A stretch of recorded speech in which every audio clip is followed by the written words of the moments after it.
The Indus Valley Civilization, the empire that built the world's first urban planning system before Rome existed. There is a civilization that built the world's first urban planning system. Not Rome, not Greece, not Egypt. Before we begin, if you enjoy stories like this one, please like this video and subscribe to this channel. It helps more people find this channel and it keeps these stories coming. Now, let's get into it. A civilization that existed 1,000 years before any of those cultures reached their peak. A civilization that built cities with straight streets laid out on a precise grid, with sophisticated drainage systems that would not be matched in Europe for another 4,000 years, with standardized weights and measures used across an area larger than ancient Egypt and Mesopotamia combined. A civilization that had indoor plumbing when the rest of the world was still figuring out agriculture, and almost no one knows its name. The Indus Valley Civilization, also called the Harappan Civilization, flourished from roughly 3300 BC to 1300 BC across what is now Pakistan, northwestern India, and parts of Afghanistan. At its peak, around 2600 to 1900 BC, it was the largest civilization on Earth by geographic extent, covering an area of roughly 1.25 million square kilometers, larger than the combined territories of ancient Egypt and Mesopotamia combined. It had cities of tens of thousands of people, planned with a precision and sophistication that archaeologists still find astonishing. It had a writing system that has never been deciphered. It had trade networks stretching to Mesopotamia, the Persian Gulf, and Central Asia. And then, around 1900 BC, it began to decline. By 1300 BC, it was gone. We do not know what they called themselves. We cannot read their writing. We do not know the names of their kings, their gods, their cities, or their language. They are, in the most literal sense, a civilization of ghosts. The discovery, how a lost world was found. The story of the Indus Valley Civilization is in part a story about what happens when you build a railway. In the 1850s, British engineers constructing the East Indian Railway through the Punjab region needed ballast, material to pack under the railway tracks. Someone noticed that there were large mounds of ancient fired brick scattered across the landscape. The bricks were old, very old, but still solid and usable. They used them for railway ballast. Miles of the East Indian Railway were laid on the crushed remains of what turned out to be one of the oldest and most sophisticated civilizations in human history. It was not until 1921 that systematic archaeological excavation began, when a team led by John Marshall of the Archaeological Survey of India began digging at a site called Harappa in the Punjab. What they found stopped them cold. Then, in 1922, excavations began at a second site called Mohenjo-Daro, 400 miles to the south. The same culture, the same planning principles, the same drainage systems, the same standardized bricks. The Indus Valley Civilization had been hidden beneath the soil of South Asia for 3,000 years. In the space of 2 years, it had been revealed as one of the great civilizations of antiquity. The cities, what they actually built. The two largest and best excavated sites are Mohenjo-Daro and Harappa.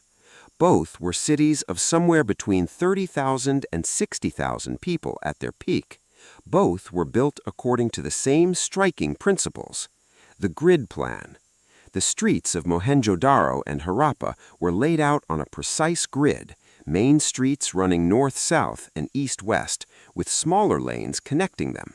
The main streets were wide enough for 2 carts to pass each other.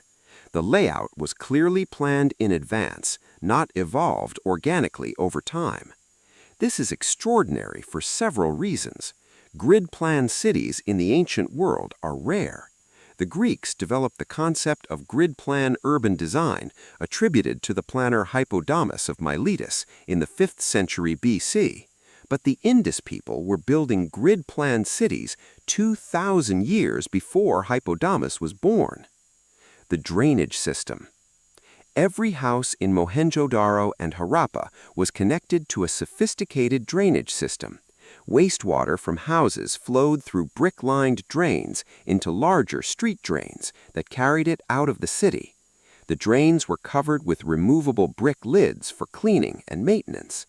The sophistication of this system was not matched in Europe until the Roman aqueducts and sewers of the 1st century AD, 2,000 years later.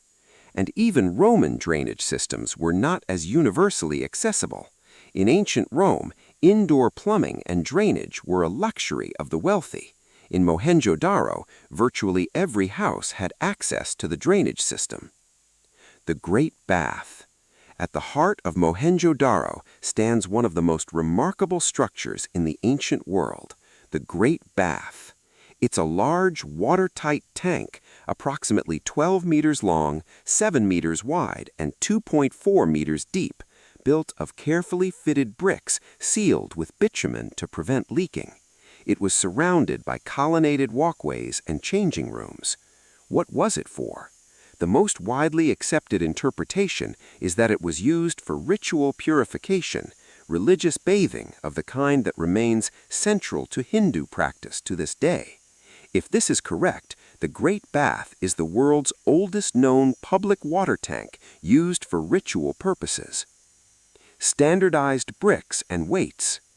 Across an area of 1.25 million square kilometers, covering hundreds of settlements of various sizes, the bricks used for construction were standardized to the same ratio of dimensions, 1 to 2 to 4. Not approximately the same, exactly the same ratio. This means that a builder in Mohenjo-Daro and a builder in Harappa, 400 miles apart, were using bricks of exactly the same proportions. The implications are staggering. The writing, the code nobody has cracked. The Indus people had a writing system. We know this because they left it everywhere. On small square seals carved from steatite stone, on pottery, on copper tablets, on ivory rods. Over 4,000 inscriptions have been found, containing roughly 400 distinct signs. Not one of them has been convincingly deciphered. The Indus script remains one of the great unsolved mysteries of archaeology and linguistics. Scholars have been trying to crack it for 100 years. Some of the world's greatest linguists and cryptographers have devoted careers. Computational analysis has been applied to it. None of it has produced a consensus decipherment. The most widely supported theory is that it encoded an early form of a Dravidian language, the family of languages that include Tamil, Telugu, and Kannada, spoken today primarily in southern India. But this is disputed, and alternative theories exist. The silence of the Indus script is one of the most profound silences in human history. Behind those 400 signs lie the names of cities, the prayers of priests, the accounts of merchants, the stories of a civilization, and we cannot hear them. The people, what we can infer. They were peaceful. This is one of the most striking things about the Indus Valley Civilization, the near total absence of evidence for warfare. No weapons caches, no fortifications designed for military defense, no depictions of battles or conquests in their art, no mass burials that suggest large-scale violence. This is almost unique among ancient civilizations. The Indus civilization seems to have been organized around trade, craft production, and civic administration, rather than military power. They valued cleanliness and water ritually. The extraordinary investment in drainage and bathing facilities suggested that cleanliness was not just a practical concern, but a religious or cultural value.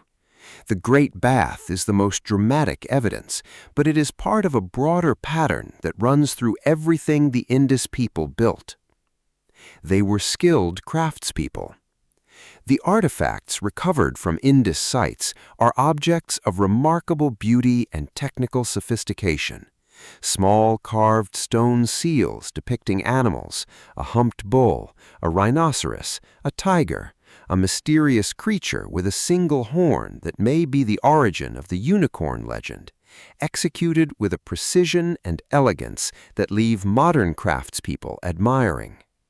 Perhaps most remarkable is the dancing girl of Mohenjo-daro, a small bronze figure of a young woman in a pose of casual confidence that feels startlingly modern, startlingly alive.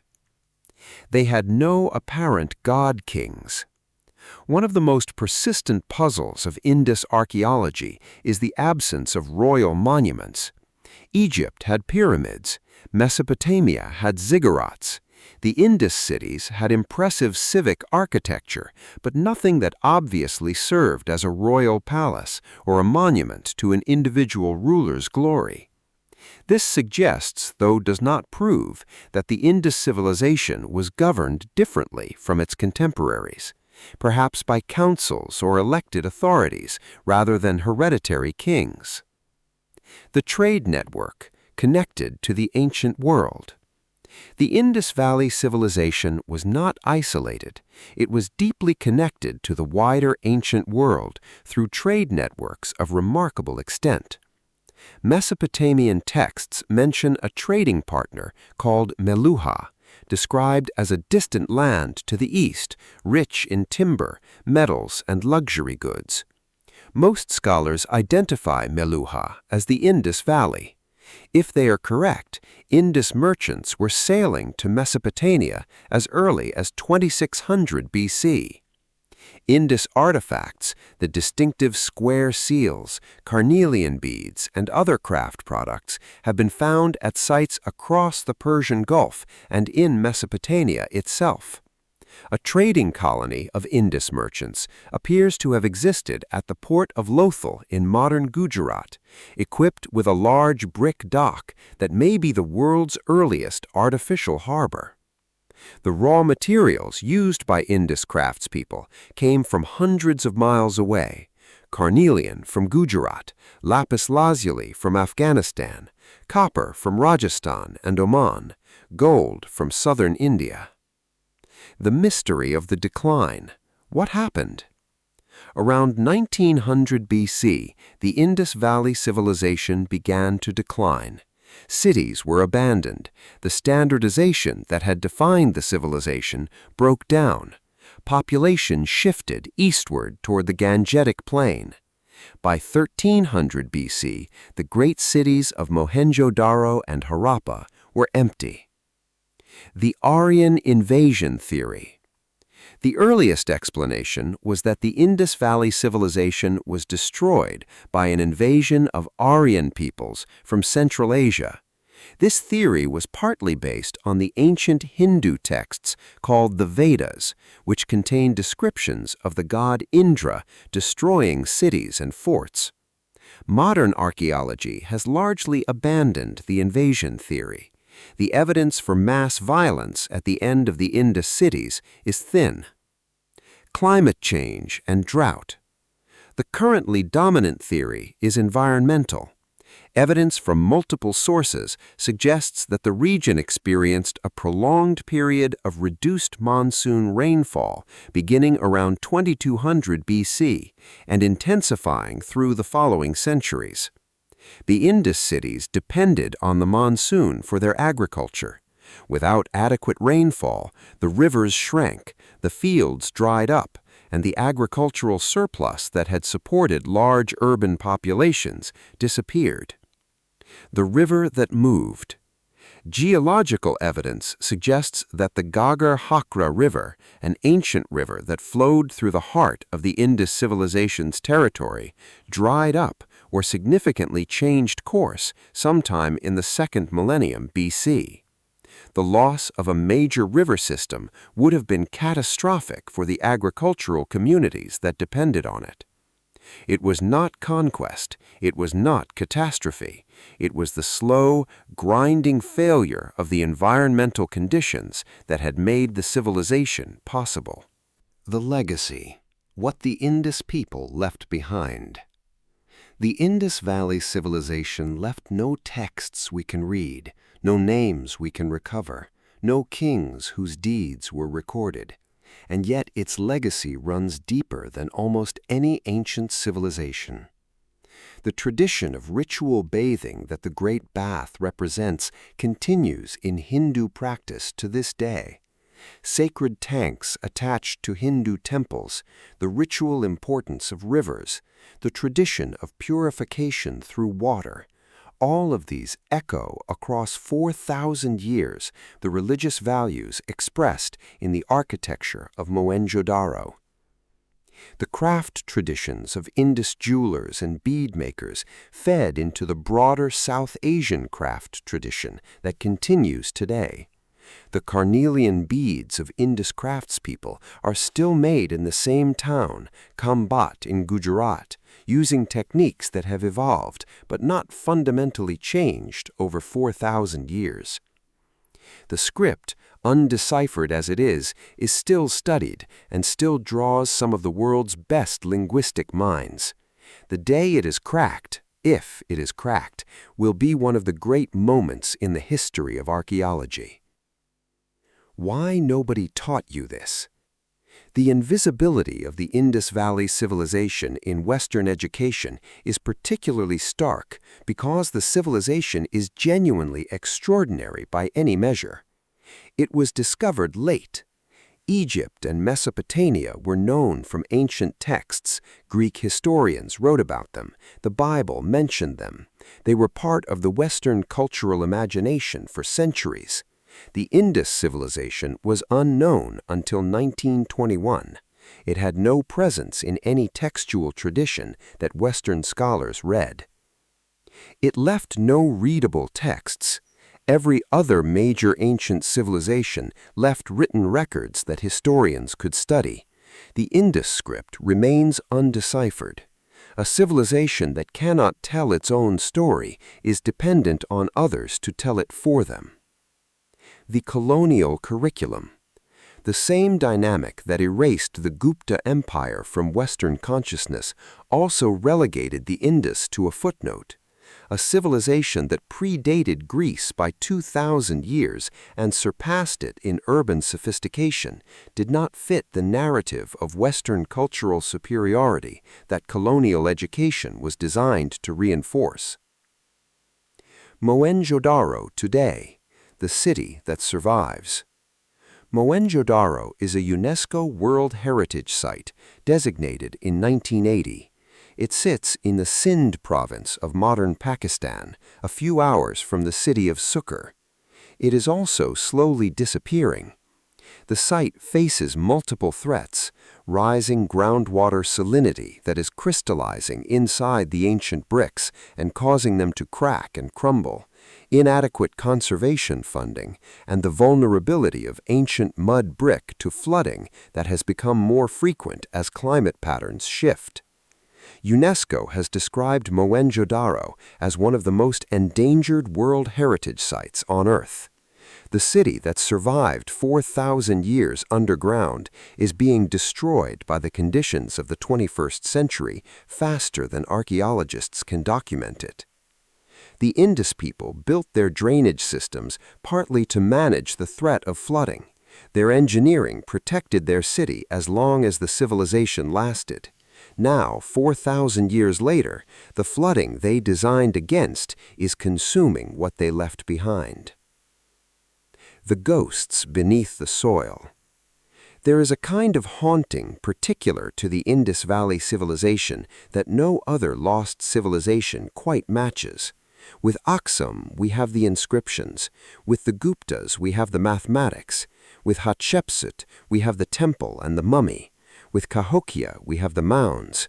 With Zenobia, we have the ancient texts that recorded her story, even as they tried to diminish it. With the Indus Valley, we have objects without words. A dancing girl in bronze, caught in a posture of absolute ease, looking at us across 4,000 years with eyes that will not explain themselves. Seals carved with animals whose symbolic meaning we can only guess at. Drains that still work in principle after 4 millennia. A script that sits on thousands of stone tablets and refuses to speak. The Indus people are the most profound silence in this series. They were the largest civilization of their time. They built the most sophisticated cities the ancient world had ever seen. They traded with Mesopotamia, sailed the Persian Gulf, and standardized their bricks across an area the size of Western Europe. And we do not know their names. The script is the key. If it is ever deciphered, the silence will break. The ghosts will speak. A civilization that has been voiceless for 3,000 years will finally be able to tell its own story. Until then, we have the drains, we have the dancing girl, we have the seals with their mysterious animals and their rows of undeciphered signs. They were here. They built the world's first cities worthy of the name. And they are waiting still for someone to learn to read what they left behind. If you enjoyed this story, please like this video and subscribe to this channel. It helps more people find this channel, and it keeps these stories coming. Up next is the city at the edge of everything. See you there.